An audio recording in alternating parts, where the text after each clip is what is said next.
Proses body ini harus copot bumper dulu, terus platnya harus sobek-sobek supaya bisa ditarik supaya lebih keluar bodinya.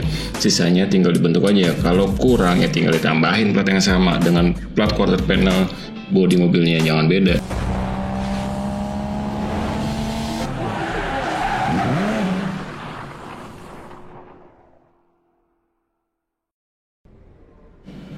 Halo, salam Sobat Senso. Kembali lagi sama gue Rizky Senso di channel Senso Garage. Kali ini gue pengen ngebawain video untuk proses wet body di BMW E46 setelah sebelumnya gue udah tayangin video waktu di chat. Nah ini kan gue dapat velg ZE40 nih, ET lebih kecil lagi. Kalau yang sekarang di video ini gue masih pakai Advan ring 18 lebar 8 dan 9 dengan ET yang gede banget. Proses body ini harus copot bumper dulu, terus platnya harus sobek-sobek supaya bisa ditarik supaya lebih keluar bodinya. Sisanya tinggal dibentuk aja. Kalau kurang ya tinggal ditambahin plat yang sama dengan plat quarter panel bodi mobilnya, jangan beda tebal tipisnya. Terus kerasnya, tekukannya di anak. Ini dia velg yang gue bilang tadi, pakai ZE40 race wheels ring 18 8,5 ET50 untuk depan dan belakangnya itu yang lebih gambot lagi, ring 18 9,5 ET22. Velg ini gue kawinin dengan 265-35 ban Neova biar ngotak banget. Untuk ban di depan nggak gue apain, gue nggak mau main terlalu ekstrim, jadi nanti malah jadi makin jelek, gue nggak berani. Ini masih pakai velg lamanya TE37 SL dengan race wheels lebar 8 dan ET30 pakai ban Neova juga karena gue suka settingan kotak dan miti. Tapi nantinya nih velg depan bakal gue ganti juga dengan race ZE40 8,5 lebarnya, terus ET-nya 50. Kenapa? Karena biar depan kelihatan rata dan belakang kelihatan lebih cekung. Wah itu manis banget sih, apalagi ditempel ban kotak miti. Rencana gue tuh begitu. Ada proses pembentukan white body ini, platnya tadi kan itu fender disobek-sobek ya. Setelah disobek-sobek nanti dibentuk. Setelah dibentuk nanti ada bagian renggang. Nah renggang itu bisa lu isi dengan plat-plat lagi. Cuma kalau memang nggak kekejar, lu bisa ganti plat, lu tempel plat baru, lu bentukin lagi.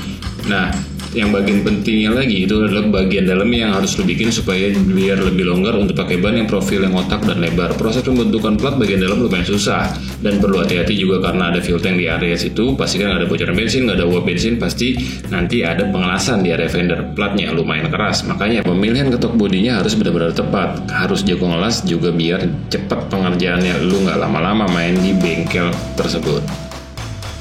Proses yang paling susah dalam pembentukan white body adalah kanan kiri itu nggak simetris, harus simetris. Jadi nggak boleh lebih gendut atau nggak boleh lebih ramping. Itu harus sama kanan kirinya. Nah di sini lu butuh yang namanya alat swipe board atau mal body. Itu bisa dibikin pakai papan atau pakai kardus. Lu bikin per titik dari depan ke belakang, makin banyak titiknya itu akan makin akurat. Kanan kirinya akan lebih presisi. Setelah jadi mal bodinya, setiap titiknya jangan lupa lu tandain, lu kodein, jangan sampai ketukar. Karena kalau nanti ketukar bentuknya akan jadi semrawut, nggak cakep, peyang-peyang, ya gagal. Caranya adalah lu tempel tegak lurus mal tersebut atau swipe tersebut. Kalau misalkan ada rongga, lu tinggal ketok dari dalam atau dari luar, mana yang harus ngisi. Kalau memang itu terlalu tinggi, ya lu tinggal adjust sendiri lalu ketok.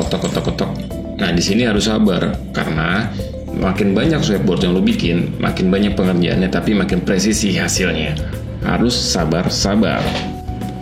Pengukuran bagusnya dilakukan berkali-kali. Jadi setiap titik lu ukur kanan kirinya, jangan sampai lari biar hasilnya simetris banget. Di sini poin pentingnya, jangan sampai mobil udah dicat ternyata hasilnya gendut sebelah, ramping sebelah. Itu sih bahaya banget. Proses white body ini bagusnya udah punya velg yang lu pengen nanti jadinya seperti apa. Jadi velg ditempel dengan bannya, dipasang ke bodinya. Tinggal di fitting mau selebar apa bodinya. Terus bannya itu lu tentuin, lu mau kotak atau mau narik. Jadi nanti white bodinya itu manis ketika pasang ban kotak atau ban narik. Bener-bener cakep. Lu tentuin dulu di awal, jangan sampai salah konsep. Kalau gua white bodinya ini itu nggak pakai pintunya jadi tetap pakai pintu standar, cuma quarter panelnya aja yang dibikin white. Jadi gua bikin konsep itu natural, jangan sampai kelihatan kalau ini adalah bikinan. Jadi seolah-olah ini tuh bawaan pabrik, ini tuh stok udah white body. Jadi manis, pintunya nggak bengkak di pintu. Ngeri mainan pintu kalau sampai salah, pintunya berat, susah ditutup, ada angin, wah resikonya gede.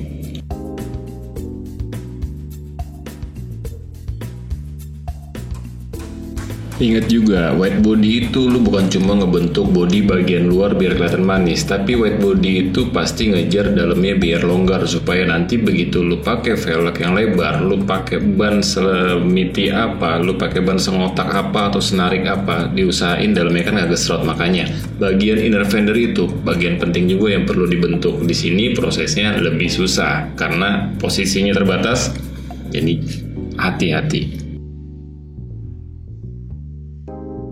Setelah proses pembentukan bagian luar dan bagian inner fender, jangan lupa untuk diratain setiap bagian las-lasannya dengan gerinda atau prosesnya disebut grind flush. Gunanya biar nanti dempulnya itu nggak mengisi banyak untuk meratakan bodi dengan las-lasan. Jadi lebih cakep aja kelihatannya. Setelah proses pembentukan fender dan inner fender, ada lagi part yang harus lo lebarin, yaitu adalah bagian bumper. Itu harus ngejar selebar apa nanti bumpernya, ngejar bagian fender bagian belakang tentunya. Nah di sini lo bisa pakai fiberglass. Terus lo lihat-lihat nih, kalau memang hasilnya udah oke, fender dan bumper udah cakep lebarnya, selanjutnya adalah dempul. Proses dempul ini gunanya ingat, bukan buat ngebentuk, tapi cuma buat ngeratain permukaan. Kenapa? Karena tadi ada bekas ketok-ketok kan plat itu agak gepeng-gepeng bentuknya. Itu yang perlu diratain oleh dempul. Kalau untuk ngebentuk, nanti akan banyak dempul yang kepake, bodi akan terasa lebih berat. Terakhir adalah proses pengecatan. Prosesnya sama, tukang cat pasti lebih tahu. Tinggal lu requestnya seperti apa.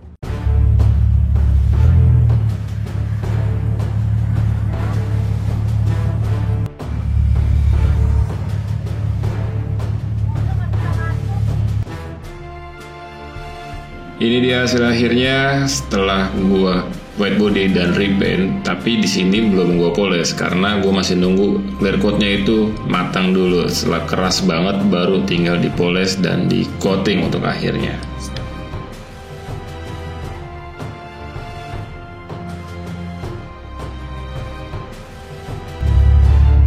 Thank you banget udah nontonin sampai habis. Jangan lupa lo bagi-bagi nih video ke teman-teman lo yang suka banget sama BMW 46. Jangan lupa like juga dong video ini kalau lo suka. Terus jangan lupa lo subscribe karena nanti ada banyak lagi video-video yang bakalan gue tayangin di channel yang gak penting ini. Dengan gue Rizky Senso, see you, bye-bye.